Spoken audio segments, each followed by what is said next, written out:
ఓం శ్రీమాత్రే నమః। యా దేవీ సర్వభూతేషు శక్తిరూపేణ సంస్థితా నమస్తస్యై నమస్తస్యై నమస్తస్యై నమో నమః। సర్వమంగళమాంగళ్యే శివే సర్వార్థసాధికే శరణ్యే త్ర్యంబకే దేవి నారాయణి నమోస్తుతే నారాయణి నమోస్తుతే। అరుణా కరుణా తరంగితాక్షీ ధృతపాశాంకుశ పుష్పబాణచాపాం అణిమాదిభిరావృతాం మయూఖైః అహమిత్యేవ విభావయే భవానీ। శ్రీమాత్రే నమః అండి।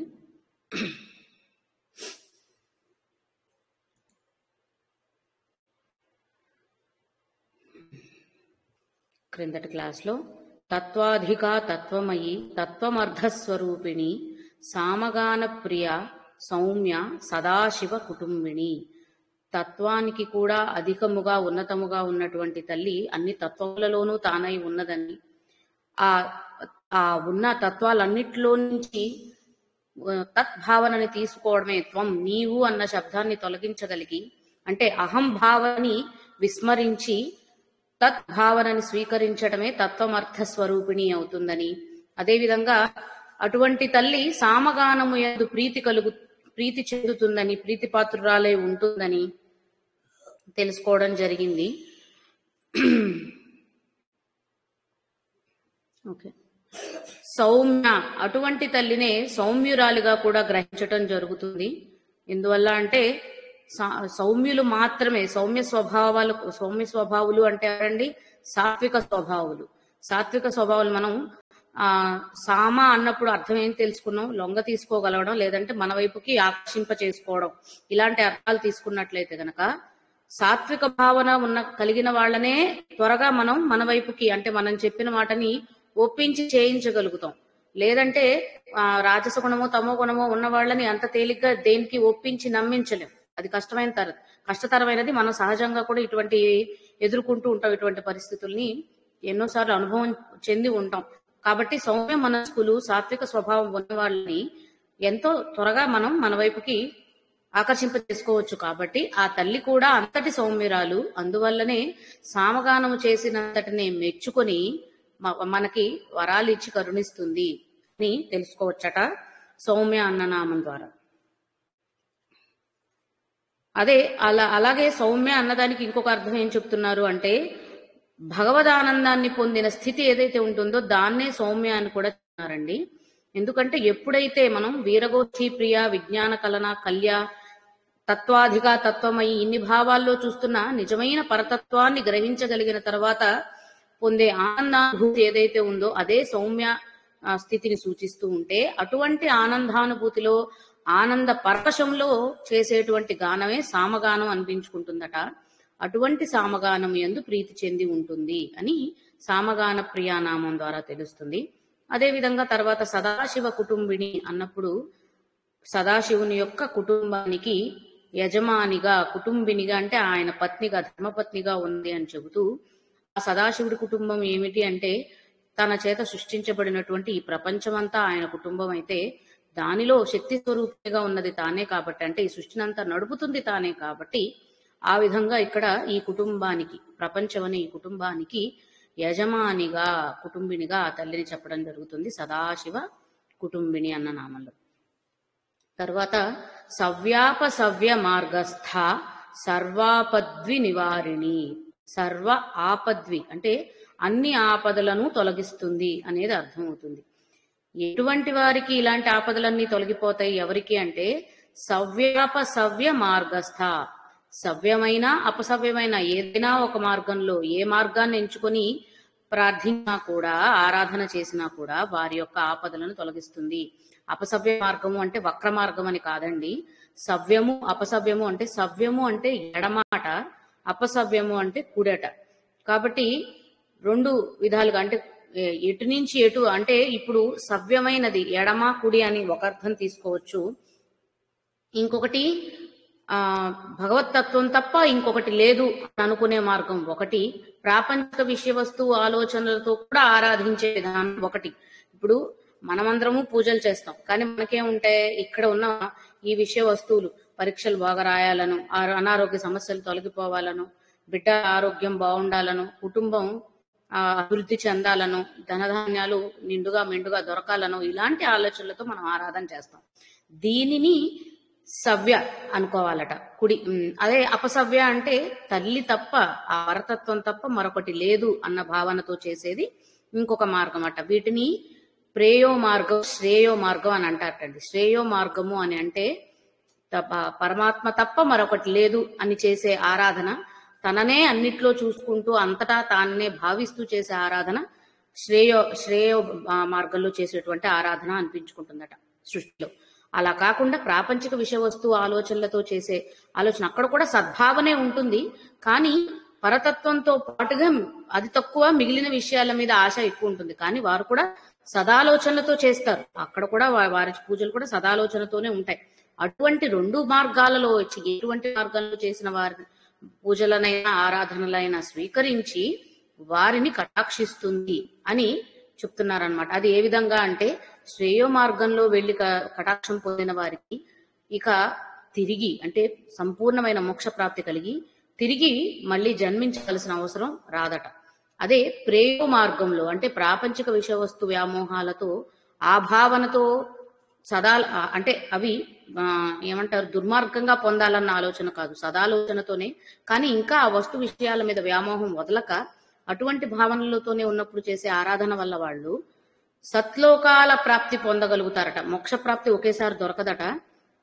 మంచి లోకాలకు వాళ్ళు వెళ్ళగలుగుతారట. మంచి లోకాలకు వెళ్ళి స్వర్గలోకం ఇలాంటి లోకాలకు వెళ్ళి అక్కల సుఖాలన్నింటినీ అనుభవించి తిరిగి మళ్ళీ జన్మనెత్తవలసి వస్తుందంట. అంటే మళ్ళీ జన్మనెత్తి మళ్ళీ సదాచారాలే చేయగలుగుతారు. కాబట్టి దుర్మార్గులైతే కాకూడదు, సన్మార్గంలోనే ఉండి సదాలోచనతో ఉండి చేయగలిగిన వారికి చిన్న చిన్నగా ఇప్పుడు అందరికీ ఒకేసారి పై మెట్టుకి ఎక్కగలిగే పరిస్థితి కాదు కదా, ఇది లిఫ్ట్ సర్వీస్ కాదు కదండి, ఒక్కొక్క మెట్టు ఎక్కవలసిందే. లిఫ్ట్ లో ఈజీగా వెళ్ళిపోవాలి అంటే కనుక శ్రేయో మార్గం ఒక్కటే మనకి ఆధారం. కాబట్టి శ్రేయో మార్గానికి వెళ్ళగలిగితే చాలా గొప్ప విషయం, తొందరగా మనం పొందగలుగుతాం. క్షిప్రప్రసాదం అని అనుకున్నాం కదా, అలా త్వరితగతిన ఫలితం పొందగలుగుతాం. కానీ అలా వెళ్ళలేకపోతున్నామని నిరాశ చెందవలసిన అవసరం లేదు. శ్రేయో మార్గంలో వెళ్ళినా కూడా శ్రేయో మార్గంలో వెళ్ళిన వాళ్ళకు పొందేది శ్రేయస్సు, ప్రేయో మార్గంలో వెళ్ళిన వాళ్ళకు పొందేది ప్రేయస్సు అని అంటారట. అలా ప్రేయస్సు కూడా మంచి విషయాలకు సంబంధించిందే జరుగుతుంది, కానీ మన టార్గెట్ అనేది అది కాదు కదా. ప్రతి ఒక్కరికి ఏముంటది, మళ్ళీ జన్మనెత్తాల్సిన అవసరం రాకుండా చూసుకోమని ప్రార్థించటమే ప్రతి ఒక్కరూ చేసుకుంటాం. కాబట్టి సాధనలో కానీ ఆరాధనలో కానీ అదే కోరుకుంటాం. కాబట్టి అటువంటి కోరికలు మాత్రం ప్రేయో మార్గంలో దొరకటం కష్టమట. కష్టమే, అసాధ్యం కాదు, సాధ్యపడతాయి. కానీ దానికి తగ్గటువంటి ఉన్నతమైన భావనలు ఆలోచనలు మనలో కలగవలసి ఉంటుంది. కాబట్టి ఆ విధంగా సవ్య అపసవ్య అన్నప్పుడు ప్రేయో మార్గం శ్రేయో మార్గం అని ఒకటి చెప్తున్నారు. శ్రీచక్రానికి అన్వయించుకుంటేనట, శ్రీచక్రంలో ప్రతి ఒక్క ఆవరణలో కూడా ఆ ఆవరణ దేవతలు ఉంటారు, ఆ శక్తి రూపాలు కొలువై ఉంటారు అనేది మనం ముందు నుంచి వింటూ తెలుసుకుంటూ వస్తున్నాం కదండి. కాబట్టి ఒక్కొక్క ఆవరణలో ఒక్కొక్క విధి విధానం ఉంటుందంటండి. వాళ్ళని ఆరాధించే విధానం శ్రీచక్రారాధనలో ఒక్కొక్క ఆవరణ దేవతలని ఒకరిని సవ్య దిశలో ఒకరిని అపసవ్య దిశలో, అంటే clock wise anti clock wise అంటారు కదా, కుడి నుంచి ఎడమకి ఎడమ నుంచి కుడికి, అలా ఒక్కొక్క దేవతకి ఒక్కొక్క రకమైన ఆరాధన ఉంటుందట. ఆ విధంగా సవ్య మార్గములోను అపసవ్య మార్గములోను ఆరాధించబడుతున్నటువంటి దేవతల యొక్క సమూహములో బిందు రూపములో కొలువయ్యున్న తల్లి, వీళ్ళందరూ ఆవరణ దేవతలు, వారందరికీ ఆధారభూయిష్టంగా ఉన్న తల్లి బిందు స్వరూపిణిగా ఉన్న ఆ పరతత్వం కదా, ఆవిడ శక్తిగానే వీరందరూ ఉన్నారు, కొలువై ఉన్నారు. కాబట్టి అలా వారి యందు ఉండి వారి మధ్యలో ఉండి బిందు స్వరూపంలో ఆరాధించబడుతున్న తల్లి అని కూడా ఒక అర్థం వస్తుందట. ఇంకొకటి ఏం చెప్తున్నారు, సవ్య అపసవ్య అన్నప్పుడు సవ్య దిశ అపసవ్య దిశ మన శ్వాసకు సంబంధించి కుండలిని ఉద్దేశించి చెప్పదలిస్తే ఇడా పింగళ నాడులు అని అనుకున్నాం కదండి. ఇడా పింగళ నాడుల ద్వారా సవ్య దిశలోనూ శ్వాస జరుగుతూ ఉంటుంది, అపసవ్య దిశలోను. నాదం అన్నాం కదా, హంసధ్వని. ఆ నాదం సవ్య దిశలో అపసవ్య దిశలో రెండిట్లో జరుగుతుంది. రెండు దేన్ని ఆధారంగా చేసుకున్నాయి? సుషుమ్నని ఆధారంగా చేసుకుని కుడి నుంచి ఎడమకి, ఎడమ నుంచి కుడికి ఇలా ప్రసరిస్తున్న క్రమంలో ఏ అనాహతంలో ఉన్న తల్లినే కదా ఆధారం చేసుకుని ఇవన్నీ జరుగుతున్నాయి. కాబట్టి ఇక్కడ సవ్య అపసవ్య అంటే ఇడా పింగళాట అవి దేన్ని ఆధారంగా చేసుకుని జరుగుతున్నది అక్కడ శ్వాసక్రియ. అదే హంసధ్వని అని అనుకున్నాం. కాబట్టి ఆ కుండలిని ప్రయాణానికి ఇది కూడా సహకరిస్తుంది. కాబట్టి అక్కడ ఆధారంగా ఉన్న సుషుమ్నని మార్గ అన్నట. సవ్య అపసవ్య మార్గ అని 3 అనుకుంటే సవ్యములకు అపసవ్య మార్గం దిశలలో జరుగుతున్న శ్వాసకు ఆధారముగా ఉన్న మార్గము యందు కొలువై ఉన్నది, ఆ సుషుమ్నలో కొలువై ఉంది అని చెప్పి ఒక అర్థం తీసుకోవచ్చట. ఇంకా మార్గస్థ అంటే మనం ఇందాక చెప్పుకున్నట్లు సవ్య దిశ అయినా అపసవ్య దిశ అయినా ఏదో విధంగా అంటే ఎక్కడో ఒక చోట పాటలు పడి ఆ తల్లినే నమ్మి తల్లినే ఆరాధిస్తున్నారు. కాబట్టి సవ్య అపసవ్య మార్గములలో చేసిన దిశలలో చేసిన ఆరాధన వల్ల పొందేది మార్గస్థ. మార్గస్థ అంటే జీవన్ముక్తి అని చెప్తారటండి. సవ్య అపసవ్య ఏ దిశలో చేసినా కానీ తద్వారా వాళ్ళు పొందుతున్నది జీవన్ముక్తి. అదే మార్గస్థ అని కూడా అంటే జీవన్ముక్తిని మార్గస్థాన్ని ఎందుకన్నారంటే ఏ దిశలో చేసినా సరే ఆరాధన వాళ్ళు పొందాలనుకుంటున్నది ఏంటి? మోక్షం అనే కదా. ఆ మోక్షమే వారి మార్గము. మోక్ష మార్గములోకి వెళ్ళడం అని అంటాం కదా. వారికి అది తెలియబడుతుంది, ఆ మార్గంలో ఉన్న తల్లిని తెలుసుకోబడతారు అని చెప్పడం కోసం జీవన్ముక్తి స్థితిని చెప్తున్నారు. ఆ జీవన్ముక్తి స్థితే మోక్ష స్థితి, అక్కడే ఆ పరతత్వం ఉంటుంది. కాబట్టి అది వారికి తెలియబడే మార్గము, ఆ మార్గములో కొలువై ఉన్న తల్లి. అదేవిధంగా మూలాధారము నుండి సహస్రారం వరకు జరిగే ప్రయాణంలో కూడా మనం ఈ షట్చక్రాలన్నిటినీ కలుపుకుంటూ జరుగుతుంటే ఆ ప్రయాణం ద్వారా సహస్రార బిందువులో ఉన్న తల్లిని గ్రహించడం, ఇన్ని విషయాలను. ఎందుకంటే సహస్రారాన్ని బ్రహ్మపురి అని అంటారటండి, పరబ్రహ్మతత్వాన్ని సూచిస్తుంది. కాబట్టి అటువంటి బ్రహ్మపురిని చేరుకోవడానికి ఉన్న మార్గం ఈ కుండలిని ప్రయాణం. షట్చక్రాలని తాకుతూ చేసే కుండలిని ప్రయాణమే మార్గం అవుతుంది. కాబట్టి ఈ కుండలినిలోనే ఇడా పింగళ సుషుమ్న నాడుల సహాయంతో ఈ మార్గములో సోమలత అయిన తల్లిని గ్రహిస్తూ సహస్రార బిందువులో చేరడం అనేది ఇంకొక విషయం మనం అర్థం చేసుకోవచ్చట. సవ్యాపసవ్య మార్గస్థ, అటువంటి తల్లిని చేరుకున్న వారికి అన్ని సౌఖ్యాలే. ఇప్పుడే మనం చెప్పుకున్నాం కదా, అది సవ్యమైన మార్గమైనా అవ్వచ్చు, అపసవ్యమైన మార్గమైనా అవ్వచ్చు. అంటే శ్రేయో మార్గం ప్రేయో మార్గం ఏ మార్గంలో ఆరాధించినా పొందుతున్నది తల్లినే. కాబట్టి ఇక ఆ తల్లిని పొందిన వారికి ఇక ఆపదలు ఏమి ఉండవు కదా. ఆ పొందగలగడమే ఆపద నివారణం అనే దాన్ని సూచిస్తుంది. కాబట్టి అటువంటి వారందరూ పొందే అనుభూతిని సర్వాపద్వి నివారిణి, అక్కడ ఉన్న వారికి పొందే ప్రాప్తి ఫలం అన్నదాన్ని మనం ఈ నామంలో గ్రహించవచ్చు అన్నమాట. సవ్యాపసవ్య మార్గస్థ సర్వాపద్వి నివారిణి, అన్ని ఆపదలను తొలగిస్తుంది, ఇక వారికి ఏ ఇక్కట్లు కలగనివ్వదు. తర్వాత స్వస్థ స్వభావ మధుర ధీర ధీర సమర్చిత. స్వస్థతను చేకూరుస్తుంది. స్వస్థతను అంటే ఆరోగ్యమునిస్తుంది అన్న అర్థమే వస్తుంది కదండి.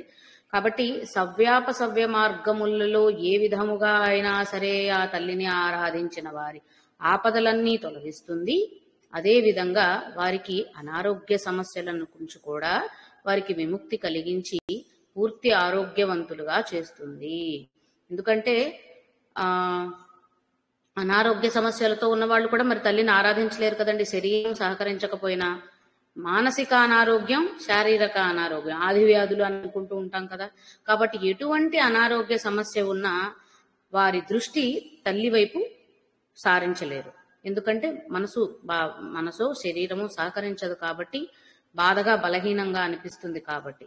కానీ ఎప్పుడైతే వీళ్ళు ఆరాధకులుగా మారి ఆరాధిస్తున్నారు అంటే అర్థం ఏంటి? వారికి అన్ని సహాయ సహకారాలు ఉన్నట్టే తల్లిని పొందగలుగుతున్నారని, ఆ తల్లి వారి యొక్క ఆపదలను కూడా తొలగించిందని చెప్పుకున్నాం. కాబట్టి ఇంకా అటువంటి వారికి అనారోగ్యం అనేది వారి దరిదాపుల్లో కూడా వచ్చే అవకాశం లేదు. కాబట్టి వారి యందు ఎప్పుడు స్వస్థత ఉంటుంది. వారికి ఎప్పుడు అంటే ఒకవేళ అలాంటి అనారోగ్య సమస్యలు వచ్చినా అవి వారిని ఆ సమస్యలని వారు లక్ష్య పెట్టే స్థితిలో ఉండరు. రమణ మహర్షులు గారి కథలు తెలిసిన వారందరూ మనం ఎన్నోసార్లు చెప్పుకున్న కథలు ఎన్నో ఉన్నాయి. ఆయన శరీరానికి బాధ పెడుతుందని మనం అనుకున్నాం. ఆయన అది బాధించలేదు. ఎందుకు అంటే తాను శరీరం కాదన్న భావనలోకి వెళ్ళిపోయారు కాబట్టి ఈ సమస్యలేవి ఇవి దేహానికే అంటుతాయి, కానీ ఆయన ఆత్మతత్వానికి అంటించుకోలేకపోయారు. ఎందుకంటే అది శరీరం కాదు, ఆత్మ వేరు శరీరం వేరు అన్న తత్వం ఆయనకు బోధపడింది కాబట్టి. అదే విధంగా ఇక్కడ కూడా మనం అర్థం చేసుకోవాల్సిన సాధకులు ఎవరికైనా, ఒక్క యోగులకు మాత్రమే అది సాధ్యపడుతుందని కాదు, అంతటి గొప్ప సాధన, ఆ స్థాయి సాధన చేయగలిగిన ప్రతి ఒక్కరికి కూడా ఇవి సాధ్యపడతాయి. కాబట్టి స్వస్థ అన్నప్పుడు అందరికీ కూడా స్వస్థత చేకూరుస్తుంది. ఒకరినొకలా ఒకరిని ఇంకొకలా చూస్తుంది ఆ తల్లి అని చెప్పట్లేదు. కానీ ఆ తల్లి అలా చూస్తుందన్న భావనలో మనం భ్రమల్లో బ్రతుకుతున్నాం కాబట్టి ఒకరికి అంతా బాగుంది, మనకేమీ బాలేదు, వారు చక్కగా ఆనందంగా ఉన్నారు, మనకే అన్ని సమస్యలు వస్తున్నాయి, వాళ్ళు చాలా ఆరోగ్యంగా ఉన్నారు, మనకే అన్ని రోగ బాధలన్నీ కలుగుతున్నాయి. ఇలాంటి భావనలు, భయాలు అన్నీ మనకి మనం కలిగించుకునేవే తప్ప వాటిని దాటి చూస్తే అంతా ఒకేలా కనిపిస్తుంది అన్న భావననే మనం అలవరుచుకోవడానికి ఎప్పుడు కూడా ప్రయత్నిస్తూ ఉండాలి. ఇది ఒక అర్థం. స్వస్థ అంటే ఆరోగ్యానికి సంబంధించి ఒక అర్థం చెప్తున్నారు. ఇంకొకటి స్వస్థ అని, స్వ అంటే స్వయం, స్వీయ అన్న భావన వస్తుంది కదండి. స్వస్థ స్వయముగా ఉండుట అన్న అర్థం వస్తే, స్వయముగా అంటే నీవుగా ఉన్న స్థితిని స్వస్థ అని అనాలట. ఇందాక మనం చెప్పుకున్నట్లు ఎటువంటి ఈతి బాధలు బాధించకుండా ఉండే స్థితిని స్వస్థ అనాలి. ఎందుకంటే అవి కాదు, అవి నిజం, అవి నేను కాదు, నేను అనేది ఆ పరమాత్మ, నువ్వు అనేది పరమాత్మ అన్న భావన కలగడం స్వస్థ స్థితిని చూపెడుతుందట. కాబట్టి అటువంటి స్థితిని కలుగచేసేది ఆ తల్లే. ఆ స్థితిలో ఇంకా ఆ తల్లి తప్ప ఇంకొకటి లేదు. నేను అన్న భావన, నువ్వు అన్న భావన తొలగించేస్తే మిగిలిందేంటి? కేవలం పరతత్వమే. కాబట్టి ఆ పరతత్వ స్థితినే స్వస్థ అని చెప్తున్నారు. కాబట్టి ఒకటి ఆదివ్యాధులు లేని స్థితి, అన్ని అనారోగ్య సమస్యలను తొలగించే స్థితి, తానని తానుగా చూడగలిగినటువంటి స్థితి. నేను అంటే ఈ దేహం కాదు, ఈ చుట్టుపక్కల ఉన్న బంధాలు కావు, మనం ఎదుర్కొంటున్న పరిస్థితులు కావు, సమస్యలు కావు, ఆనందాలు కూడా కావు, ఇవేవి కావు అని తెలుసుకోగలిగిన స్థితినే స్వస్థ అని చెబుతున్నారు. అదే విధంగా ఇంకా గాఢంగా ఎలా అర్థం చేసుకోవచ్చు అంటే ఏం చెప్తున్నారంటే, నేను అన్నప్పుడు లేదా నువ్వు ఎవరు అని అడిగినప్పుడు నేను అని మనం చూపించేది ఎలా అండి? గుండెల మీద చేతులు పెట్టుకునే ఎవరమైనా చూపిస్తాం, అనాహతాన్ని సూచిస్తూ. కాబట్టి నేను అన్నది ఇది కాదు. గుండెలో ఉన్నది ఏదైతే ఉందో, ప్రతి ఒక్కరి అనాహతంలో, హృదయంలో కొలువై ఉన్న పరతత్వము, పరమాత్మ స్థితి ఏదైతే ఉందో అదే నేను అన్న భావన. అది ఊరికే బయటికి చూపించుకోవడానికి, చెప్పడానికి కాదు, ఆంతరంగికంగా ఆ భావనని కలగడం అనేదే స్వస్థ అన్నదాన్ని సూచిస్తుందట. అక్కడ నేను అన్న భావన ఎలా తెలుస్తుందటేనంటండి, అహం నేను అనుకున్న భావన అక్కడ హృదయస్థానంలో ఉన్న ఆ పరంజ్యోతి చుట్టూత తుమ్మెద ఝుంకారం చేస్తూ తిరుగుతుందటండి. భ్రామరి అంటాం కదా, ఆ భ్రామరిలాగా ఆ పరంజ్యోతి చుట్టూ తిరుగుతుందట. అదే శ్రీశైల మల్లికార్జున భ్రామరాంబిక తత్వం అని చెప్తున్నారు. ఆ పరంజ్యోతి చుట్టూ, నిజమైన ఆ చిత్ శక్తి చుట్టూత తుమ్మెదలాగా అహం అన్నది, సోహం భావన అంటాం కదా, సా అహం, అదే నేను అన్న భావన ఎప్పుడైతే కలుగుతుందో ఆ భావన అలా ఝుంకారం చేస్తూ తిరుగుతుందట. అదే సామగానం అనిపించుకుంటుందట కూడా. ఇది స్వస్థ అన్న భావనని తెలుపుతుందన్నమాట. స్వస్థ అంటే నేను అనేది ఇది కాదు, ప్రాపంచిక దృష్టితో చూస్తున్నది ఏది నేను కాదు, ఆధ్యాత్మిక దృష్టితో, ఆంతరంగిక దృష్టితో చూడగలుగుతున్న పరమాత్మతత్వమే నేను, అదే నిజమైనది, సత్యమైనది అన్న భావన కలగటం. ఆ భావన పొందటం ద్వారా అన్ని ఆపదలను, అన్ని అనారోగ్య సమస్యలను వారి నుంచి దూరం జరపగలగటం అనేవి ఈ నామాల ద్వారా మనకు అర్థమవుతుంది. అది ఏ మార్గంలో అయినా సరే ఆ తల్లిని ఆరాధించే వారికి సాధ్యపడుతుంది అనేది సవ్య మార్గస్థానామం మనకి తెలియపరుస్తుంది. అటువంటి స్వస్థ అయిన తల్లి ఎలా ఉంటుంది అని అడిగితే, స్వభావ మధుర, మధురమే ఆవిడ స్వభావం తప్ప మరొకటి లేదు. ఇప్పుడే మనం అనుకున్నాం, ఒకరినొకలాగా ఇంకొకరిని ఇంకొకలాగా చూస్తుంది అని ఉండదు కదా అని. ఒకే భావనతో కలిగి ఉన్న తల్లిలో అంతా ఒకటే ఉంటుంది. మధురము అంటే అనుభూతి కదండి. మధురము అంటే తీపి అవ్వచ్చు, ఇంకేదైనా అవ్వచ్చు. రుచికి సంబంధించింది అనుకున్నా కూడా ఆ రుచికి సంబంధించిన అనుభూతి ఎప్పుడు కలుగుతుంది? ఆ రుచి వల్ల మనం ఒక ఆనందాన్ని, సంతోషాన్ని పొందినప్పుడే ఆ అనుభూతి కలుగుతుంది. ఒక మంచిటి కమ్మనైన వస్తువు తీసుకొని సేకరించిన, మంచి తీయనైన ఆహారాన్ని తిన్నా చాలా మధురంగా ఉంది అని అంటాం. కాబట్టి మధుర భావన అనేది ఆనందానుభూతిని సూచిస్తుంది. కాబట్టి మనకి మధురానుభూతులు కలగాలంటే పరిస్థితుల్లో మార్పులు చాలా జరగవలసి ఉంటుంది. తినే ఆహారాల్లోనూ, ఉండే వాతావరణంలోనూ, మన చుట్టూ ఉండే జనాలు వీళ్ళందరూ మనల్ని సంతోష పెడితే, తిన్న ఆహారం చాలా రుచికరంగా అనిపిస్తే, వాతావరణం సానుకూలంగా అనిపిస్తే, ఇలా ఎన్నో రకాల ప్రాపంచిక విషయాలతో మనందరికీ కలిగే మధురానుభూతులు అనేవి ఆధారపడి ఉంటాయి. కానీ ఆ తల్లికి అలా కాదు. ఏ విషయ వస్తువులు అంటనివి ఎప్పటికీ మారని స్థితి కాబట్టి ఆ తల్లిది ఎప్పుడూ కూడా స్వభావము మధురముగానే ఉంటుంది. నిత్య సంతోషిని అని నిత్య తృప్త అన్న భావన చెప్పుకున్నాం కదా. ఎప్పుడు తృప్తి చెందినప్పుడు ఎప్పుడూ కూడా ఆ ప్రశాంత భావనలే వాళ్ళలో, ఆ తల్లిలో ఉంటుంది తప్ప మరొకటి మారదు. అంటే ఒకసారి కోపం తీసుకురావడం, లేకపోతే ముందంతా ఇప్పుడు మనలాంటి వారు ఎలా ఉంటారు, ఎంత శాంత భావనను అలవాటు చేసుకుందామన్నా కొన్ని పరిస్థితుల్లో ఉద్రేకానికో, కోపానికో, బాధకో లోనవుతాం. ఎందుకంటే మనకి ఇంకా అంతటి పరిపక్వత రాలేదు కాబట్టి.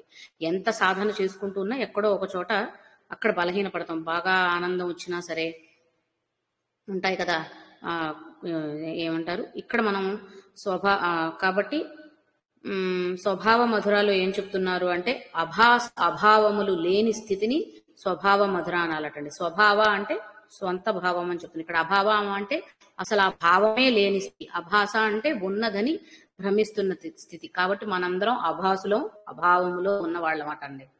అభాసులము, అభావములో ఉన్నవాళ్ళం మనందరం. ఆ తల్లి స్వభావ అంటే ఉన్నది లేనిది అన్న తేడా లేదు, ఎప్పుడూ ఒకటే స్థితిలో ఉంటుంది. అది ఎప్పుడూ కూడా మధురముగానే ఉంటుంది. ఎందుకు అంటే ఇన్ని నామాలు చూసాం తల్లివి, ఒకటి కాదు రెండు కాదు. ఇప్పటి వరకు ఇన్ని స్తోత్రాలు మనం దాదాపు 168 శ్లోకాలు పూర్తి చేసుకొని 169లోకి వచ్చామంటే ఒక్కొక్క శ్లోకానికి 8 నుంచి 10 నామాలు, ఒక్కొక్క నామంలో ఒక్కొక్క భావన తెలుసు. అలా ఆ తల్లి లలితా సహస్రనామంలోనే కాదు, లలిత కథలు, లలితోపాఖ్యానంలో వచ్చే కథలు, బ్రహ్మాండ పురాణంలో తెలుసుకుంటున్న కథలు, ఆ తల్లి యొక్క రూపాన్ని చెప్తున్నా, ఆ తల్లి యొక్క లీలలు చెప్పుకుంటున్నా, ఆవిడ యొక్క నామాన్ని పఠిస్తున్నా, ఆవిడ యొక్క కారుణ్య భావాన్ని తెలుపుతున్న నామాలని గ్రహిస్తున్నా, తత్వాన్ని తెలిపే అంటే ప్రతి ఒక్క నామంలో భావనతో పాటు తత్వాన్ని కూడా గ్రహించడానికి ప్రయత్నించాం కదా. ఇవన్నీ తెలుసుకుంటున్నప్పుడు ఇవన్నీ ప్రతి ఒక్కటి కూడా మధుర భావనే, అంతే కదా. అన్ని చేస్తుంది, అందరికీ అన్ని ఒకేలా ఇస్తుంది, అన్నిట్లో ఒకేలా ఉంటుంది. ఎంత జరుగుతున్నా ప్రళయ కాలంలో కూడా స్థిర నిశ్చయంతో ఒకే భావనతో ఉండే తల్లి, ప్రతి దానిలో సృష్టిలో ఉన్న ప్రతి వస్తువులో ఉన్న ఏకాత్మ శక్తను, స్థితి అను ఇన్ని విధాలుగా చెప్పుకుంటున్నప్పుడు అవన్నీ మధుర భావనలనే కలిగిస్తున్నాయి మనందరికీ కూడా. కాబట్టి ఆ తల్లి స్వభావ మధుర అని అర్థం చేసుకోవచ్చట. దీనినే ఇంకా గొప్పగా ప్రత్యేకంగా ఎలా వర్ణించారు అంటే స్వభావ మధుర అన్న నామాన్ని స్వభావమధుర ఇలా 3 భాగాలు కూడా విభజించగలిగితే మనం చేయలేములేండి. చేయగలిగిన వాళ్ళు చేశారు.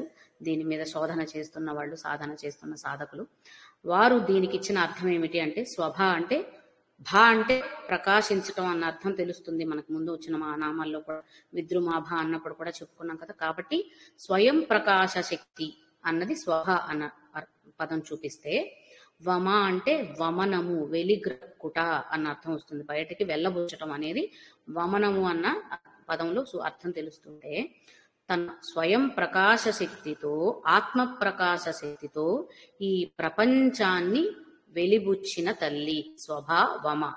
అలా వెలిబుచ్చటమే కాకుండా, అంటే వెళ్ళకక్కడమే కాకుండా, ధురా దాన్ని ధరిస్తూ భరిస్తూ ఉన్న తల్లి అని కూడా అర్థం తీసుకోవచ్చట స్వభావమధురాలు. కాబట్టి స్వభావమధుర అంటే స్వయంగా ఆ తల్లి మధుర స్వభావకురాలు అన్న ఒక అర్థం.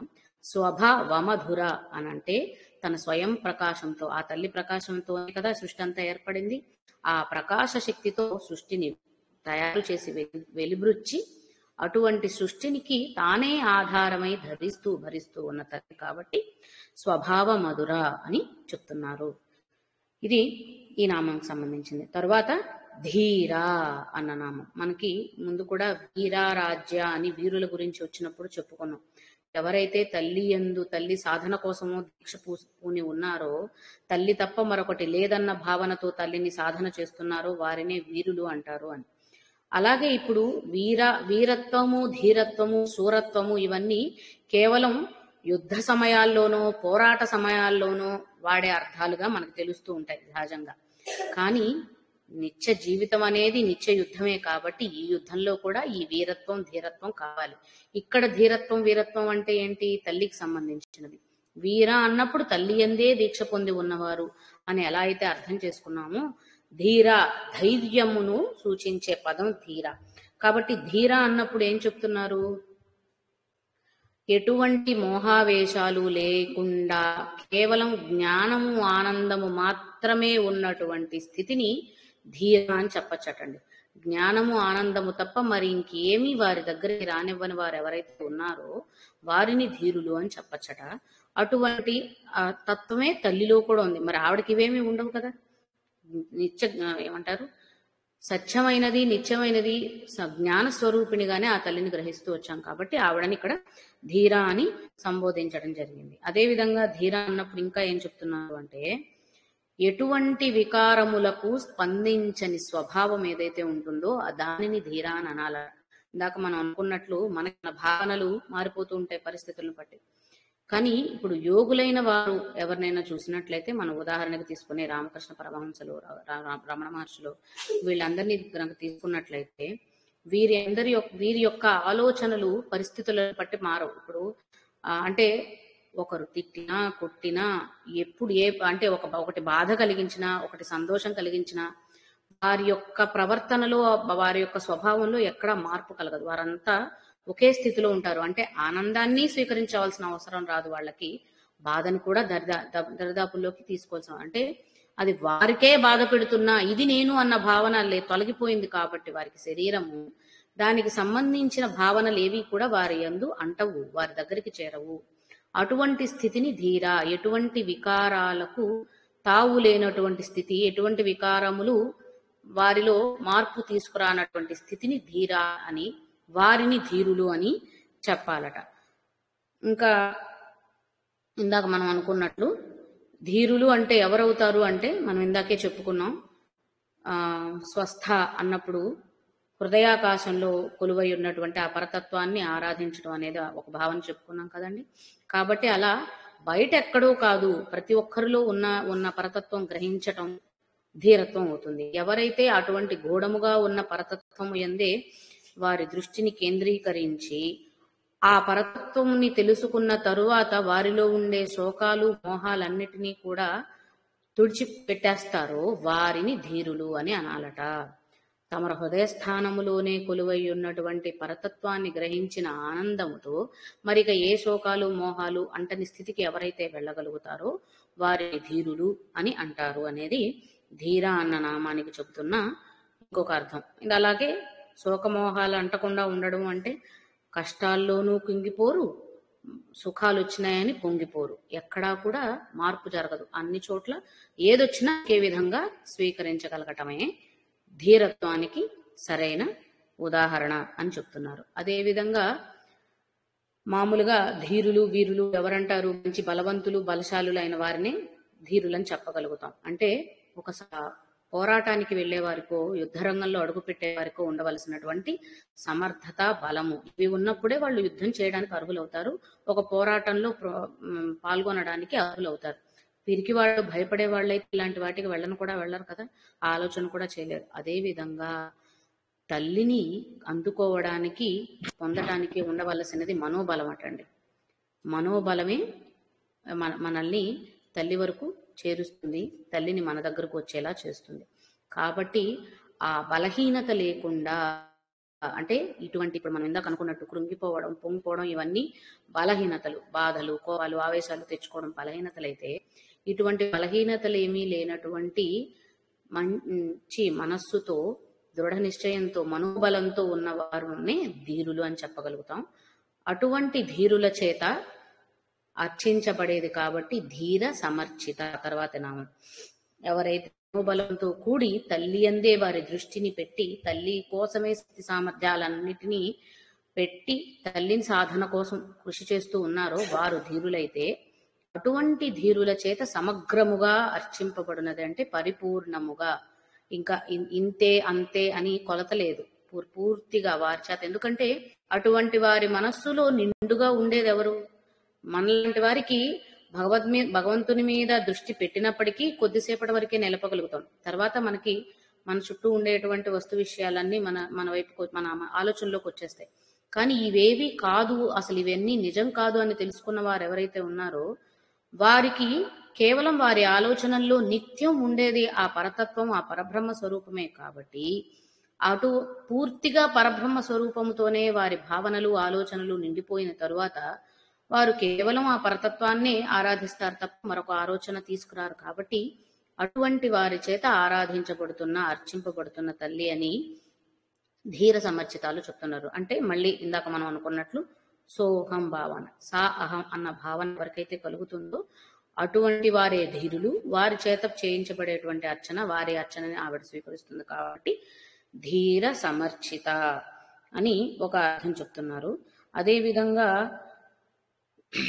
ఇంకొక అర్థం ఎలా చెప్తున్నారంటే, ధీరులైన వారు మాత్రమే సరైన ఆరాధన తల్లిని చేయగలుగుతారట. మనం ఇందాక చెప్పుకున్న అర్థం ఏదైతే ఉందో, ధీరులైన వారు అంటే ఎవరైనా తెలుసుకున్నాం కదా, అటువంటి వారు మాత్రమే పూర్తిగా పరతత్వాన్నే తమలో నింపుకుంటారు. కాబట్టి వారు మాత్రమే సక్రమమైన సరి అయిన ఆరాధనని చేయగలుగుతారట. అందువల్ల ధీర సమర్చిత అని చెప్తున్నారు.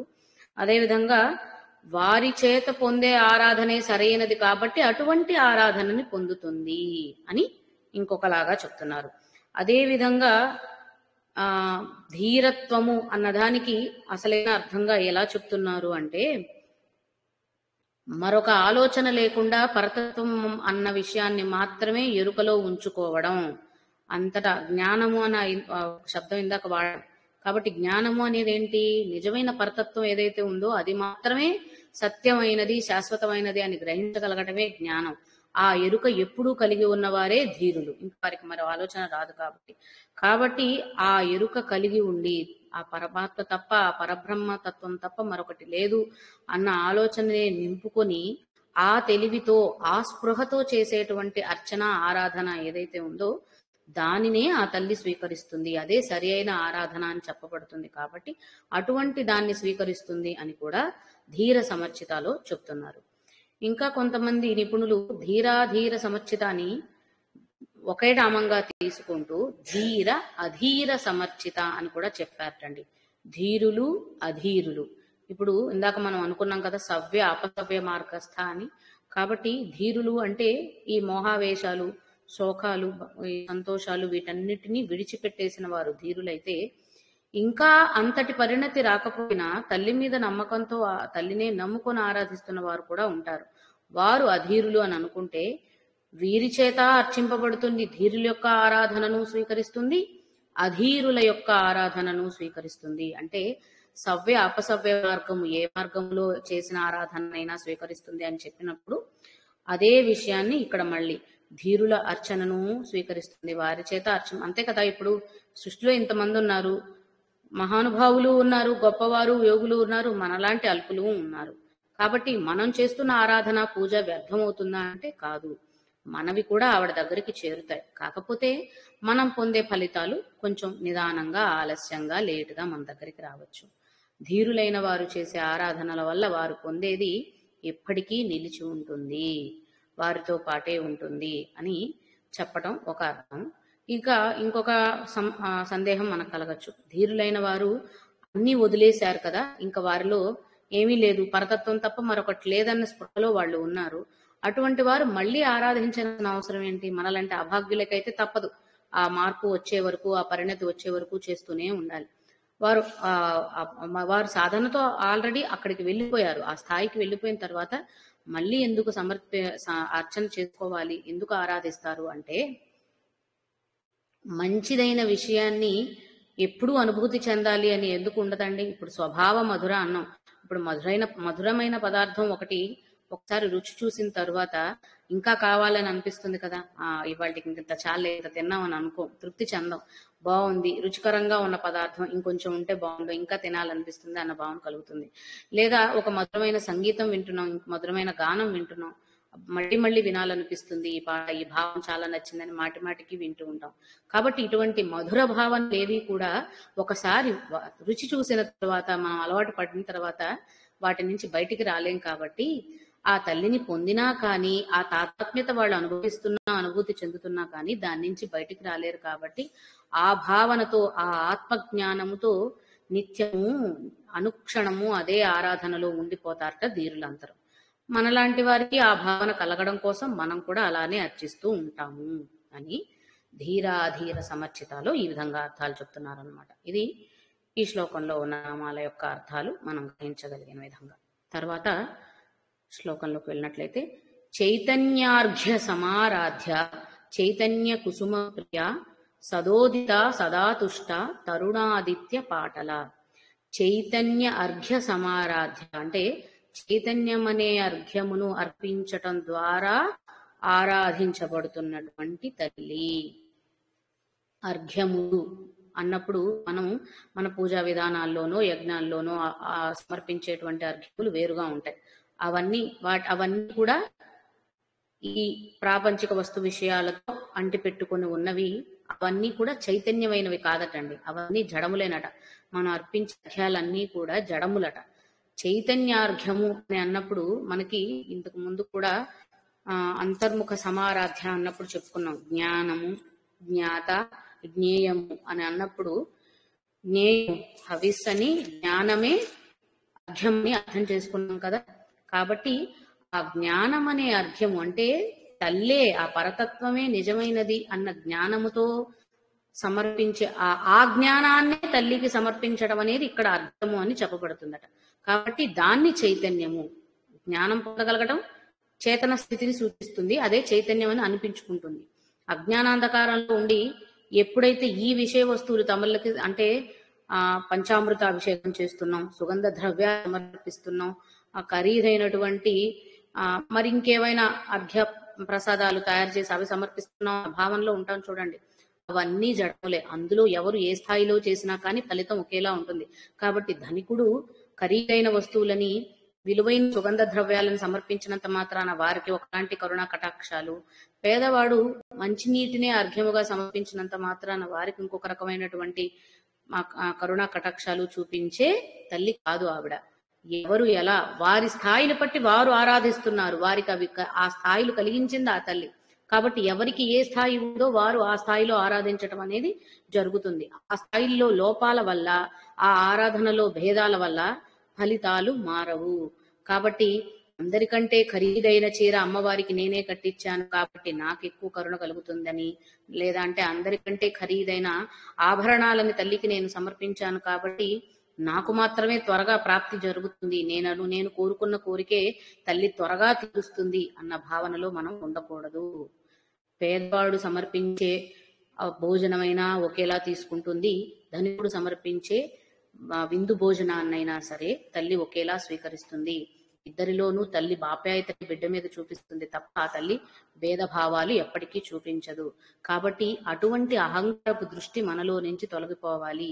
నిజమైన అర్ఘ్యం ఇక్కడ చైతన్యమనే అర్ఘ్యము సమర్పించి తద్వారా ఆరాధన చేయమని ఆ తల్లే చెబుతుంది. కాబట్టి ఇటువంటి పూజలు, ఈ పూలు, ఆ పుష్పాలు, ఈ సుగంధ ద్రవ్యాలు, ఇంకా వేరు వేరు ఏవో ఉంటాయి కదండి, చాలా చెప్తూ ఉంటారు. ఇన్ని గాజులతో పూజ చేయండి, ఇన్ని రకాల నైవేద్యాలు చేయండి, ఈ గుళ్ళో మాత్రమే చేయండి, ఈ విధంగా మాత్రమే చేయండి, కుడి చేయొద్దు, ఎడమ చెయ్యొద్దు, ఇట్లాంటివన్నీ మార్గాలు చాలా చెప్తూ ఉంటారు. కాబట్టి అవి కాదు ముఖ్యం, మనస్సు ముఖ్యం, తల్లే నిజమని పొందగలుగుతున్నటువంటి జ్ఞానం ముఖ్యం.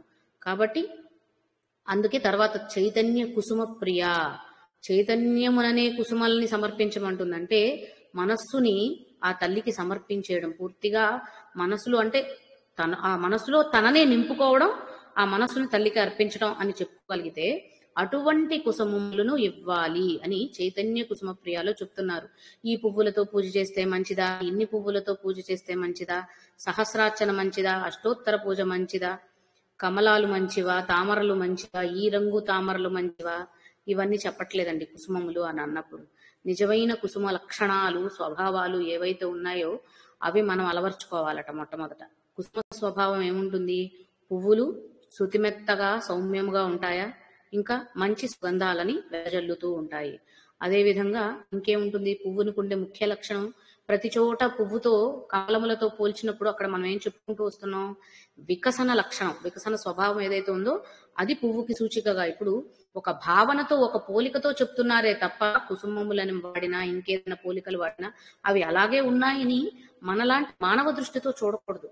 అక్కడ పోలిక కోసం మాత్రమే, ఆ స్వభావాలు లక్షణాలు అర్థం కావడం కోసం మాత్రమే చెప్తున్నారు. కాబట్టి పువ్వులు కుసుమములు అన్నప్పుడు వాటికి 4 స్వభావాలు చెప్పుకోవచ్చండి. ఇందాక మనం చెప్పుకున్నట్లు మృదుత్వం లేదా సౌమ్యత్వం ఒకటి, పరిమళ సుగంధ వాసనలు లేదా పరిమళమైన వాసనలు కలిగి ఉండడం ఒకటి, ఇంకొకటి వికసన లక్షణం, వికసించే తత్వం ఉండడం ఒకటి, ఇంకొకటి మకరందము. మరి ఆ తల్లి స్వభావ మధురము అన్నప్పుడు ఆ తల్లి అంతా నిండైన మకరందమే. అటువంటి మకరందాన్ని ఆస్వాదించారు కాబట్టే ధీరులు ఆ అనుభూతిని మర్చిపోకుండా, దాన్ని వదిలేయకుండా మరలా అదే మకరందం, అదే అమృత మకరందం కావాలని వారు నిత్యం ఆరాధిస్తున్నారనే మనకి ముందు వచ్చిన అర్థంలో గ్రహించుకున్నది. అదే విధంగా ఈ స్వభావాలని మనం అలవరుచుకుంటూ తేనెలూరే మాటలు చెప్పడం అండి. మకరందం అంటే తీపి, మన ఒళ్ళంతా తీపి పూసుకోలేం కదా. తేనెలూరే మాటలు అంటే సౌమ్యమైనటువంటి దుర్భాషలాడకుండా, దూషించకుండా, ఒకరిని అహంకారపూరితమైన భావనతో నిందిస్తూ మాట్లాడకుండా ఉండే స్వభావం మకరంద స్వభావం అనుకుంటే, అటువంటి భావనని స్వభావాన్ని మనం అలవర్చుకోవాలట. అలాగే అందరి యందు అంటే ఎవరి యందు కాఠిన్యత చూపించకుండా మృదు స్వభావులుగా ఉండగలగటం, ప్రతి ఒక్కరి యందు ప్రేమ కారుణ్యం మాత్రమే చూపించగలగటం. ఇప్పుడు మకరందం అన్నప్పుడు ప్రేమ, కరుణ ఇవన్నీ కూడా మకరంద స్వభావంలోకి వస్తాయి. అలాంటి స్వభావాలు చూపించిన వారికి పలుకులు కూడా మకరందాలుగానే వస్తాయి. అటువంటి వారు అందరి యందు మంచి హృదయంతో అందరితో ఒకేలా నడుచుకుంటారు కాబట్టి ఎవరిని బాధించకుండా, అదే సౌమ్యత్వాన్ని, మృదుత్వాన్ని సూచిస్తుంది.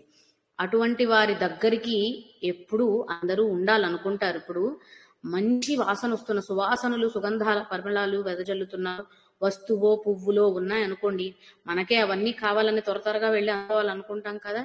కాబట్టి ఇటువంటి అలవాట్లు, పద్ధతులు ఉన్న తీరు అంటే వారి యొక్క తీరు వారి వైపుకి అందరినీ ఆకర్షితులను చేస్తుంది. అది వారి యొక్క సుగంధం, వారిలో ఉండే లక్షణం అది. ఎవరైతే ఆ మంచి స్వభావాన్ని అలవర్చుకున్నారో అది వారి యొక్క సుగంధం అవుతుంది. అటువంటి సుగంధం వైపు అందరూ ఆకర్షితులవుతారట. అదే విధంగా ఇటువంటి సుగంధం ఎప్పుడు వెదజల్లగలుగుతారు? సాధకులైన వారు లేదా యోగులైన వారు ఇటువంటి మకరంద దృష్టితో, మకరంద భావనతో సుగంధ పరిమళాలను వెదజల్లుతూ సౌమ్య స్వభావులుగా, మృదు స్వభావులుగా ఎప్పుడు మారగలుగుతారు అని అంటే, వారి మనోవికాసం జరిగినప్పుడు. మనందరము కూడా ఆ సాధనలో భాగంగా ఇవన్నీ, ఈ అలవాట్లని అలవరుచుకుంటూ మన మనోవికాసాన్ని పొందగలిగినప్పుడు, ఆ వికసనంలో వచ్చే జ్ఞానం ఏదైతే ఉందో ఆ జ్ఞానం ఆ తల్లి అని తెలియబడుతుంది. కాబట్టి ఇటువంటి వారికే ఇది సాధ్యపడుతుంది. కాబట్టి ఈ కుసుమాలని కూర్చుకోవాలి. ఇటువంటి భావనలను మనం అలవరుచుకుంటే అవే మనం పోగు చేసుకునేటువంటి పువ్వులు.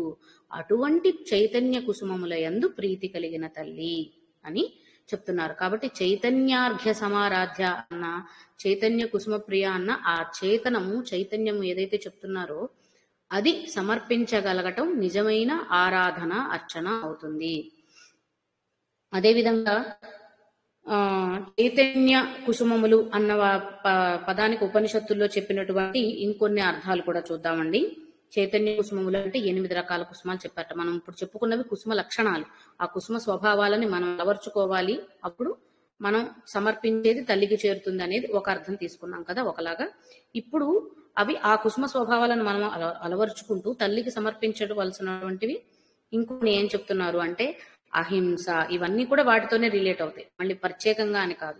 అహింస, ఇంద్రియ నిగ్రహం అంతే కదా. ఇప్పుడు కోపాద్వేషాలు, రాగాలు, ప్రేమలు, ఆప్యాయతలు ఇవన్నీ కూడా నిగ్రహించుకోగలిగినప్పుడు, వీటిని వ్యక్తపరచకుండా ఉండగలిగినప్పుడు అదే మనం ఇందాక చెప్పుకున్న మకరంద భావన, మృదు భావన ఇవన్నీ అలవడతాయి. కాబట్టి ఇంద్రియ నిగ్రహం, అహింసా దృష్టి, ఇంద్రియ నిగ్రహం కలిగి ఉండడం, భూత దయ, అందరి యందు కూడా దయా దృష్టి.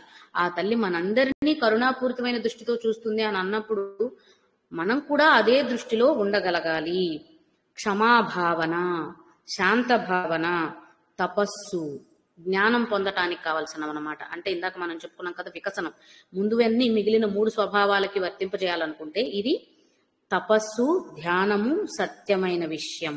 తపస్సు చేస్తూ లేదా ధ్యానం చేస్తూ, తపస్సు ధ్యానం ద్వారా సత్యమైన విషయాన్ని గ్రహించగలగటమే మన మనోవికాసాన్ని సూచిస్తుంది. కాబట్టి అదే ఇక్కడ జ్ఞానం అని చెప్పబడుతుంది. కాబట్టి ఇటువంటి ఈ 8 పుష్పాలని, 8 స్వభావాలని పుష్పములుగా తల్లికి సమర్పించగలగటం నిజమైన సమారాధన అని అనిపించుకుంటుంది.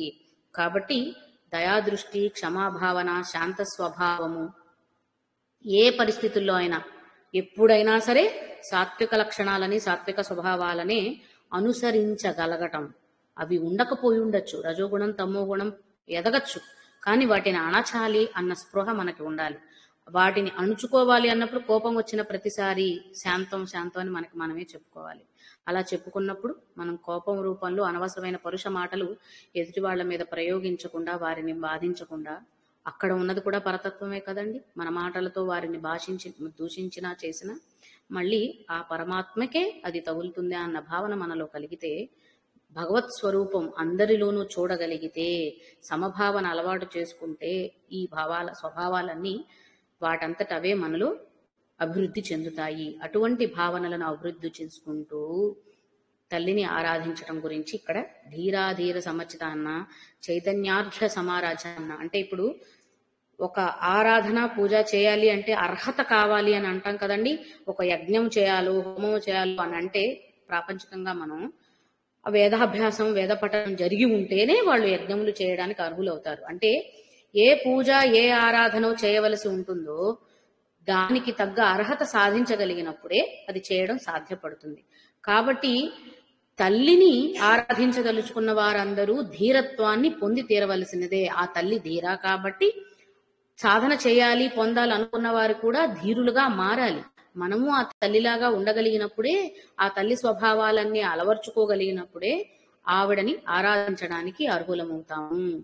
కాబట్టి ఇక్కడ మనం కేవలం ఒక పూజ, అర్చన ఇలా చూడకుండా భావనని, మనుష్యులుగా ఉన్న మనం ఎలాంటి భావనలను మనలో అలవర్చుకుంటే, ఎలాంటి దుష్భావాలను మన నుండి తొలగించగలిగితే ఆ తల్లిని ఆరాధించటానికి దగ్గర అవుతాము, అర్హులం అవుతాము అన్నది మనం అలవర్చుకోవడం ముఖ్యం. అంటే ఇక్కడ ఏం చెప్తుంది, ఈ నామాల ద్వారా ఆ పరతత్వం అర్థమవుతూనే మనిషి యొక్క జీవన విధానం ఎలా ఉండాలి, మనిషి యొక్క ఆలోచన, స్వభావం, లక్షణం ఎలాంటివై ఉండాలి, ఇవి తెలుపుతున్నాయండి. కాబట్టి దైవత స్తోత్రాలు, నామాలు కేవలం ఆధ్యాత్మిక భావనకి మాత్రమే కాదు, ఒక పూజనో, అర్చనో, ధ్యానమో చేసుకుని వదిలేయటానికి కాదు. ఆ నామాల్లో ఉన్న శక్తుల్ని గ్రహించి నిజమైన అర్థాన్ని, భావాన్ని అలవర్చుకొని అటువంటి లక్షణాలని, స్వభావాలని మనం పెంపొందించుకుని అటువంటి జీవనాన్ని గడుపుతూ, ఇప్పుడు మనం ఇందాక చెప్పుకున్నటువంటి మృదుత్వ భావన, మకరందమైనటువంటి మాటలని పలకటం, ఇలాంటి స్వభావాలన్నీ అలవర్చుకోవడం, అనవసరమైనటువంటి వ్యామోహాలకి, ప్రలోభాలకి పడిపోకూడదు. ఎవరు చెప్పినా నిజమని నమ్మడానికి వెళ్ళిపోకూడదు. ఎవరు ఏది చెబితే దాన్నే గుట్టిగా అనుసరించే పరిస్థితుల్లో ఉండకూడదు. ప్రతి ఒక్కరిలోనూ ఈ చైతన్యం ఉంది, ఆత్మ చైతన్యం ఉంది. ఆ చైతన్యాన్ని ఎవరికి వారు గ్రహించి దాన్ని అనుసరించి దానికి నిజమైన జ్ఞానాన్ని సమర్పించడం. ఎవ్వరూ అజ్ఞానులు లేరండి. ఉన్న జ్ఞానాన్ని గ్రహించలేకపోవడమే అజ్ఞానం అని చెబుతున్నాం, కానీ వారికి అసలు జ్ఞానమే లేకపోవడం అనేది కాదనమాట. కాబట్టి ఆ నిజమైన జ్ఞానాన్ని అర్ఘ్యముగా సమర్పించి అటువంటి చైతన్య సమారాధనను చేయగలగడం అనేది నిజమైన ఆరాధన అని అనిపించుకుంటుంది అని చెప్తున్నారండి. ఇప్పుడు కుసుమములు అని వచ్చాయి కాబట్టి ఇంకొక చిన్న విషయం కూడా, అంటే మనం చేసే పూజలు ఇవన్నీ కూడా మూఢభక్తే అని అనుకుంటాం కాబట్టి ఒక్కొక్కసారి అది కాదని కూడా చెబుతూ చిన్న ఉదాహరణ, చిన్న కథ చెప్తున్నారు. పాండిచ్చేరిలో ఒక ఫ్రాన్స్ ఆవిడ ఉండేవారటండి. ఆవిడ పూర్తిగా అరబిందో గారి దగ్గర యోగ శిష్యని అభ్యసించి మన ధర్మాన్ని, సనాతన ధర్మాన్ని గ్రహించి దానిలోనే సాధన చేస్తూ మన ధర్మంలో, మన పూజలలో, అర్చనల్లో సమర్పించేటువంటి పువ్వులు ఏవైతే ఉన్నాయో ప్రతి పువ్వుకి కూడా ఒక ప్రత్యేకమైనటువంటి సంస్కారం ఉంది అని ఆవిడ 350 రకాల పువ్వులకు సంబంధించిన సంస్కారాలు, వాటిలో ఉన్న ప్రత్యేకతలకు సంబంధించి ఒక పుస్తకమే రాశారట. కాబట్టి మనం చేస్తున్న పువ్వులతో చేసే అర్చన, పూజ ఏదైనా సరే నిరుపయోగం అని కాదు, కానీ అక్కడికి దేన్ని పరిమితం చేయొద్దు. ఈ పూజలతో వీటితో ఆరాధన చేస్తూనే నిజమైన పరతత్వాన్ని, అంటే మనం ఇప్పుడు ఈ పువ్వులతో పూజ చేస్తూ అక్కడికి పరిమితం చేయొద్దు అని అంటే, ఇవాళ కొన్ని పువ్వులను సేకరించగలిగి అవి సమర్పించగలిగామంటే ఆ సమర్పిస్తున్నది కేవలం విగ్రహం రూపంలో ఉన్న తల్లికి కాదు, ఆత్మస్వరూపిణిగా సృష్టి అంతా వ్యాపించి ఉన్నటువంటి తల్లికి అన్న భావనలని మనలో ఎప్పుడైతే పెంపొందించుకుంటామో అప్పుడు కేవలం ఆ పూజని ఆ దేవతా మందిరానికో, ఆ దేవతా విగ్రహానికో పరిమితం చేయం. కాబట్టి ఇందాక మనం చెప్పుకున్నాం కదా, ఇటువంటి పుష్పాలను సమర్పించటం సరిపోదు. మనం ఎన్నిసార్లు తిరుపతి కొండ నడిచెక్కి దిగినా, లేకపోతే అరుణాచలంలో ప్రదక్షిణలు చేసిన, గిరి ప్రదక్షిణలు చేసిన భావనలు మారనంత కాలం ఈ పూజలకి, అర్చనలకి ఫలితం పొందడం కష్టం అవుతుంది. అవి మన ఖాతాలో చేరచ్చేమో కానీ దానికి తగ్గ ఇది రాదనమాట, ఫలితం రాదు. మన ఖాతాలో ఇన్ని పూజలు, ఇన్ని వ్రతాలు, లేకపోతే ఇన్ని ఆరాధనలు, ఇన్ని ప్రదక్షిణలు, ఇన్ని కాలినడకలు, ఇవన్నీ చేరచ్చు. ఆ లిస్టు పెరగటం వల్ల ఉపయోగం లేదు. వీటన్నిటిని నలిఫై చేయాలి అంటే మనలో ఆలోచన మారాలి, మన భావనలు మారాలి. ఇటువంటి లక్షణాలను, స్వభావాలను మనం అలవరుచుకోగలగాలి.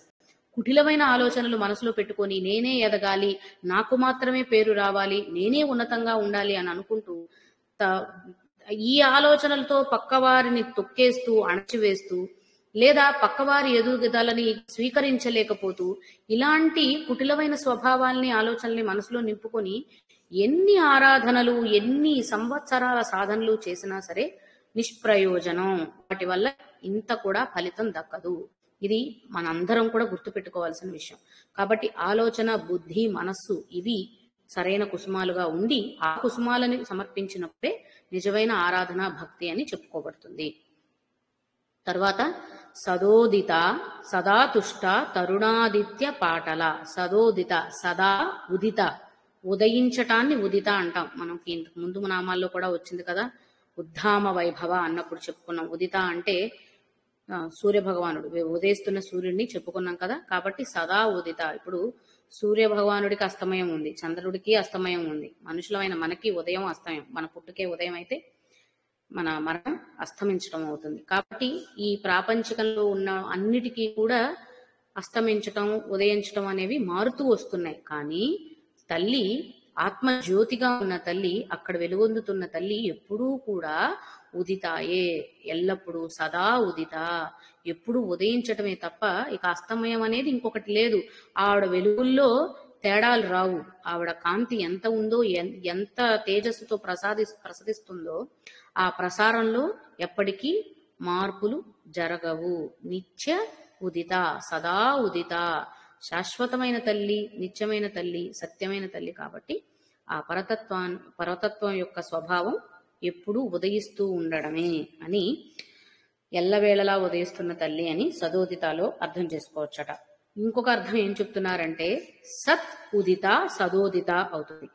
సత్ ఉదిత, సదోదిత అయితే ఆ సత్ అనేది ఎవరిని సూచిస్తుంది అంటే సత్పురుషులను సూచిస్తుందట. సత్సు అన్న భావన అంటే సత్పురుషులైన వారెవరైతే ఉన్నారో వారి యందు ఎల్లప్పుడూ ఉదయిస్తున్న తల్లి అని సదోదిత అని చెప్తున్నారనమాట. సత్పురుషులు ఎవరవుతారు? ఇందాక ఈ స్వభావాలు, భావనలు ఏవైతే చెప్పుకున్నామో శరీర మోహాన్ని, ఆలోచనని తొలగించుకొని నిజమైన పరతత్వాన్ని గ్రహించగలిగిన వాళ్ళు యోగులు. ఆ ప్రయాణంలో ఇటువంటి దురాలోచనలు మనసులో నుంచి తొలగించుకుంటూ మిగిలిన మోహావేశాలన్నిటినీ అణచివేసుకుంటూ సదాలోచనలు, సద్భావనలు, సత్ప్రవర్తనలు అలవర్చుకుంటున్నారో వారు సత్పురుషులు అని చెప్పబడతారు. కాబట్టి అటువంటి సత్పురుషుల యందు జ్ఞాన తేజస్సుగా ఎల్లప్పుడూ ఉదయిస్తూ ఉన్న తల్లి అని ఒక అర్థం చెప్తున్నారు. ఇంకొక అర్థం ఏమంటున్నారు అంటే స్మరణ మాత్రము చేతనే కటాక్షించే తల్లి. స్మరణ మాత్రము చేతనే, ఎందుకంటే నిద్రాణ స్థితే లేనటువంటి తల్లి ఎప్పుడూ ఉదయించే ఉంది. కానీ ఆవిడ ఉదయాన్ని మనం తెలుసుకోలేకపోతున్నాం. మనం ఇంకా ఆ మైకములో మత్తులో మనం నిద్రాణంలో ఉన్నాం కాబట్టి నిత్య తేజస్వినిగా ఉన్న తల్లిని గ్రహించలేకపోతున్నాం. ఆవిడెక్కడో అప్పుడు మనం మనం కోరాము కాబట్టి ఆవిడ మేల్కొని రావట్లేదు. ఆవిడెప్పుడు అలానే ఉన్నారు. మనం అడిగాం కాబట్టో, మనం సాధన చేశాం కాబట్టో ఆవిడ ఉదయించట్లేదు. ఆవిడ ఉదయించే ఉన్నారు. కానీ ఆవిడ ఉదయాన్ని మనం గ్రహించలేకపోతున్నాం కాబట్టి ఎప్పుడైతే తల్లిని స్మరించి తల్లి తప్ప మరొకటి లేరు, మరొకటి లేదు అన్న స్మరణ వస్తుందో అటువంటి స్మరణ మాత్రము చేతనే వారిని కటాక్షిస్తుంది. ఇమీడియట్ గా క్షిప్రప్రసాదిని అని అనుకున్నాం కదా. ఆ స్మరణ జరుగుతున్న జీవి యొక్క ఆలోచన భావన ఎలా ఉంటుంది అనేది వారి వారి స్థితిగతులను బట్టి వారికి తల్లి యొక్క కటాక్షం ఎలా ఉంటుంది అనేది కూడా ఆధారపడి ఉంటుంది అన్నమాట. అది సదోదిత అన్న నామంలో మనకి తెలుస్తున్న విషయం. అలాగే సత్ అన్న శబ్దం సత్యమైన దాన్ని సూచిస్తుంది కాబట్టి నిత్య సత్య శాశ్వతమైన తేజస్సునే సదోదిత అని చెప్పుకోవాలి. అది సత్పురుషులకు మాత్రమే సాధ్యపడుతుంది, బోధపడుతుంది అనే విషయం కూడా ఇక్కడ అర్థమవుతుంది. అదేవిధంగా తర్వాత నామం సదా తుష్ట, ఎప్పుడూ కూడా ఆనంద స్వరూపిణిగా ఉండే నిత్యానంద స్వరూపిణి, ప్రశాంత భావన తప్ప మరి ఎటువంటి మోహ ఆవేశాలు ఆ తల్లికి ఉండవు. ఇప్పుడు యోగులైన వారే వారి వారి సాధనల ద్వారా ఇటువంటి జ్ఞానానంద స్థితిని పొందగలుగుతున్నారు. అదే కదా మనం ఎదురు కూడా అర్థం చేసుకుంటున్నాం. యోగుల కథలన్నీ తెలుసుకుంటున్నప్పుడు ఎక్కడ ఎటువంటి పరిస్థితులకు చలించకుండా ఒకే స్థితిలో ఉండగలుగుతున్నారు అంటే అదే జ్ఞానానంద స్థితిని సూచిస్తుంది. అటువంటి వారికే సదా తుష్ట స్థితి సాధ్యపడినప్పుడు ఆ తల్లే వీటన్నిటికీ కారణం, ఆ తల్లి వేటిలో లేదు, ఎక్కడా అంటట్లేదు అని అనుకున్నప్పుడు ఆవిడ దగ్గర తుష్ట భావన తప్ప మరొకటి ఉండదు కదా. కాబట్టి ఎల్లప్పుడూ నిత్య తృప్తాగా ఉన్న తల్లి కాబట్టి అంతా తృప్తిగా ఉన్నప్పుడు ఆనందం తప్ప కష్టం బాధ ఎందుకుంటే, మనకంటే ఇది కావాలి, ఇది దొరకలేదు, ఇలా ఉండాలనుకుంటే అలా అవ్వట్లేదు, ఇది చెయ్యాలనుకున్నా చేయలేకపోతున్నాను, ఇన్ని సమస్యలు క్వశ్చన్లు ఉంటాయి కాబట్టి మన ప్రశ్నలకు సమాధానాలు దొరకవు కాబట్టి మనకి ఎప్పుడు కూడా బాధ, చింత ఇవన్నీ ఉంటాయి. ఆవిడకి లేదే, ఆవిడ ఎప్పుడు కూడా నిత్యతృప్త కాబట్టి ఆవిడ సదా తుష్ట అని చెప్తున్నారు. కాబట్టి ఇక్కడ సదోదిత సదా తుష్ట అన్నప్పుడు ఉదిత అన్న నామం జ్ఞానాన్ని సూచిస్తుంటే తుష్ట ఆనందం సూచిస్తుంది. అలా జ్ఞాన ఆనంద పరబ్రహ్మ స్వరూపముగా ఆ తల్లిని మనం గ్రహించాలట సదోదిత సదా తుష్ట నామాల్లో. అటువంటి తల్లి ఎలా ఉంది అంటే తరుణాదిత్య పాటల, తరుణ ఆదిత్య. ఇప్పుడే మనం ఉదిత అన్నప్పుడు ఆదిత్యుడి గురించి చెప్పుకున్నాం. ఎందుకంటే ఉదయించే లక్షణం, ఉదయించే స్వభావం ఎవరు ఉంటుంది, ఆదిత్యుడి గురించే చెప్తాం. మనం ఉద్ధామ అన్న నామంలో చెప్పుకున్నప్పుడు కూడా ఆ ఉదయిస్తున్న సూర్యునిలో ఉన్నటువంటి పరమేశ్వర శక్తిని ఉదిత అని అంటారు అని అక్కడ కూడా గ్రహించాం కదండి. సో పరమేశ్వరి భావం, భేదభావం లేదు కాబట్టి ఆ తల్లినే ఇక్కడ ఉదిత అని చెబుతూ ఆ తల్లి యొక్క వర్ణం ఎలా ఉంది తల్లి అంటే మనకి రూపవర్ణనగా తీసుకుంటే దీనిని తరుణ ఆదిత్య పాటల. తరుణ అంటే యవ్వనములో ఉన్నటువంటి అన్న అర్థం వస్తుంది కదా. ఆ యవ్వనంలో ఉన్న ఆదిత్యుడి యొక్క వర్ణం ఏదైతే ఉందో అది పాటల వర్ణం అట. ఆ వర్ణములో తల్లి ఉంది అని చెప్తున్నారు. పాటల వర్ణం అంటే ఏం చెప్పుకున్నాం మనం, గులాబీ రంగు అంటే తెలుపు ఎరుపు కలిసిన వర్ణాన్ని పాటల వర్ణం అనాలంటండి. గులాబీ రంగు అనగానే ఎర్ర గులాబీలు, పచ్చ గులాబీలు, తెల్ల గులాబీలు, రంగురంగుల గులాబీలు ఉన్నాయి కాబట్టి ఏ గులాబీ వర్ణం అన్న సందేహం కలుపుకూడదు. గులాబీ వర్ణము అంటే తెలుపు ఎరుపు కలిగిన వర్ణాన్ని గులాబీ వర్ణం అని అంటారు. అటువంటి వర్ణములో అంటే ఇక్కడ తరుణ ఆదిత్యుడు అని అంటే ఉషకాల సూర్యుడిది ఎరుపు వర్ణం చెప్తాం కదండి. మధ్యాహ్న కాలం వచ్చేటప్పటికి ఈ వర్ణం చెప్తారటండి, పాటల వర్ణం చెప్తారట. కాబట్టి అటువంటి సూర్యకాంతిని సూర్య తేజస్సును కలిగి ఉన్న తల్లి అని అనుకోవచ్చు, అటువంటి వర్ణములో ఉన్న తల్లి అని అనుకోవచ్చు. అంటే ఆవిడ యొక్క జ్ఞాన జ్యోతుల యొక్క రంగుని అలా చెప్తున్నారు అని గ్రహిద్దాం. రూపవర్ణన అన్నామంటే అమ్మవారు ఆ రంగులో ఉందని మళ్ళీ మనలాంటి శరీర వర్ణనని తీసుకోకుండా సదోదిత సదాతుష్ట అన్నప్పుడు జ్ఞానానందమయ స్థితిని చెప్పారు కదా. అటువంటి జ్ఞానానందమయ స్థితిలో ఉన్న జ్ఞాన జ్యోతి, చిజ్యోతి అని అనుకుంటున్నాం. ఆ జ్యోతి యొక్క వర్ణం ఇక్కడ చెప్పారు అని గ్రహిద్దాం. ఆ విధంగా సదోదిత సదాతుష్ట తరుణాదిత్య పాటల ఈ నామాలకి మనం అర్థాన్ని ఈ విధంగా గ్రహించవచ్చు. ఇవాళకి ఇక్కడతో ఆపుదాం. తిరిగి మళ్ళీ ఇంకో క్లాస్లో తర్వాత నామాల యొక్క అర్థాలు తెలుసుకోవడానికి ప్రయత్నిద్దాం. శ్రీమాత్రే నమః.